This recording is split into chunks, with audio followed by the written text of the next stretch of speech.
Wow, it's really been 2 years? Yep, it's really been 2 years since I made my first countdown, which was my top 10 worst SpongeBob episodes, which was inspired by Mobro Studios. Yeah, remember when he did countdowns? So, why did I decide to do this? Well, because it's been so long since I did it. I mean, 2 years! Holy crap. So much can change in 2 years that in those 2 years, I've wisened up since then and have gotten better. And no, this is not me trying to sound egotistical at all. It's just that in my mind, when you've done something for a while, whether it be a sport or a class you take at school for a certain amount of time, you start to get better at it. Granted, many of us do have that one thing that no matter how hard you try, you can never get better at it. So today we're going to be looking back at those choices that I made and see if I still agree with them or not. And see if anything's changed since then. Maybe I can also clear up some things, because I'll be honest, there were parts where I didn't explain well. So without further ado, let's begin.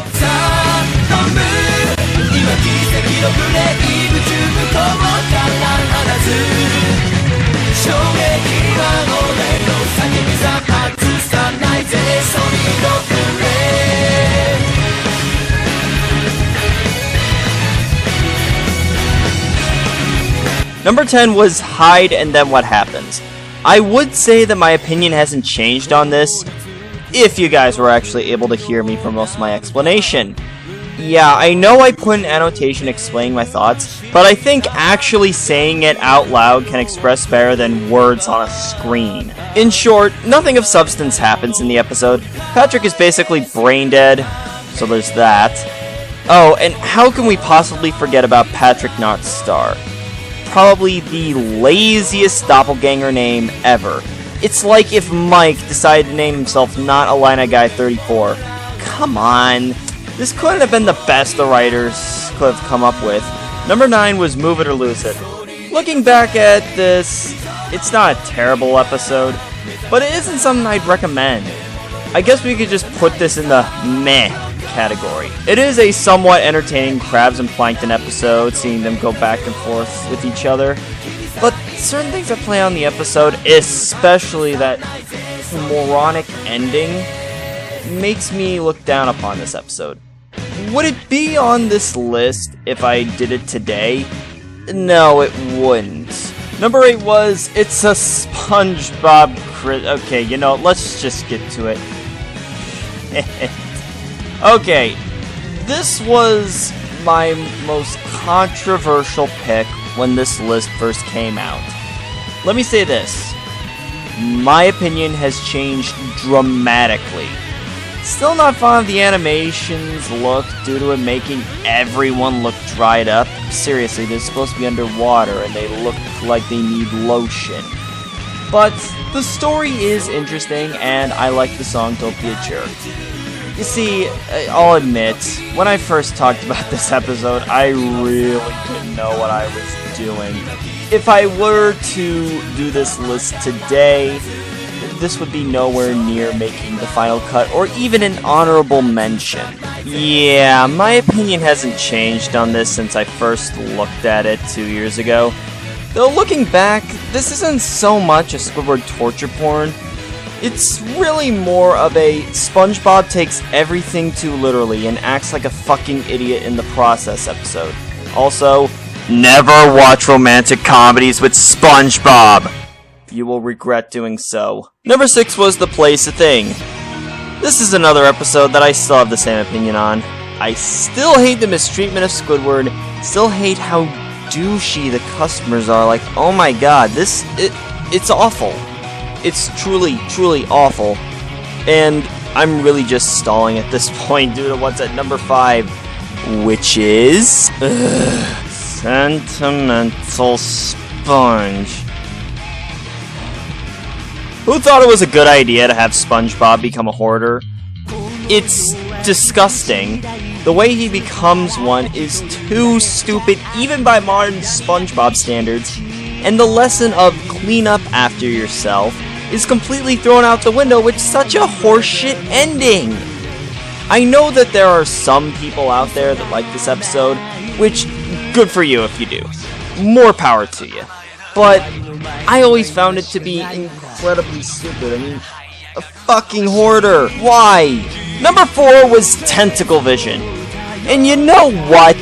I think I figured out the real lesson for this episode. If you have your own talk show, tape it.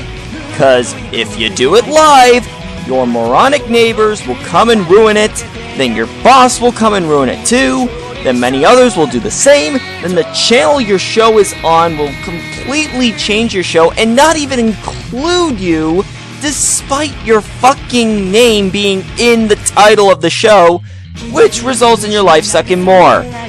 Yeah, this episode is still as shitty as it was when I first did this list, if you didn't get it. Here's another lesson, kids. Don't lie.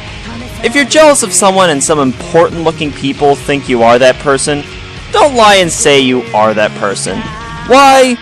Well, you'll just get this train wreck. Coincidentally, there's also a train in this, but even that can't save this mess. Number 2 was Smooth Jazz at Bikini Bottom. I have 2 alternate titles for this. Why You Shouldn't Bring SpongeBob to a Concert, and Patrick Eats Everything. I'll admit, if the writers just ditched Patrick, especially towards the end, it'd probably suck less. The reason I say suck less instead of better is because you still have to contend with SpongeBob, and knowing the writers, it's like a crime to leave him out. Otherwise, this one is still pretty stupid overall. And number 1 was Yours, Mine, and Mine. Even if I did this list today, this episode would still be number 1. This is my personal number 4 when it comes to the worst SpongeBob episodes of all time, behind A Pal for Gary, Atlantis Scorpiantis, and SpongeBob You're Fired. Patrick's stupidity and mean-spiritedness reached an all-time low in this episode.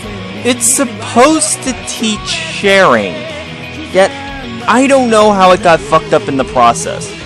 And in case you're wondering, yes, I do still hate the "have you learned nothing about sharing" line because of how much of a jerk Patrick acts in the episode, and then has the gall to say that after learning nothing. It makes me wonder why lessons are even attempted in modern SpongeBob.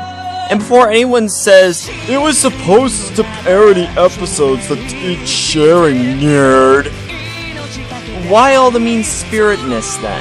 Now, if this supposed parody, implying that it is one, was more light, I probably wouldn't hate it as much as I do. Not saying I'd like it, since I don't know for sure if I would. So that was my retrospective on my top 10 worst SpongeBob episodes. Some of my opinions have changed, while others remain the same. I do hope you all enjoyed, and I will catch you all later. Peace!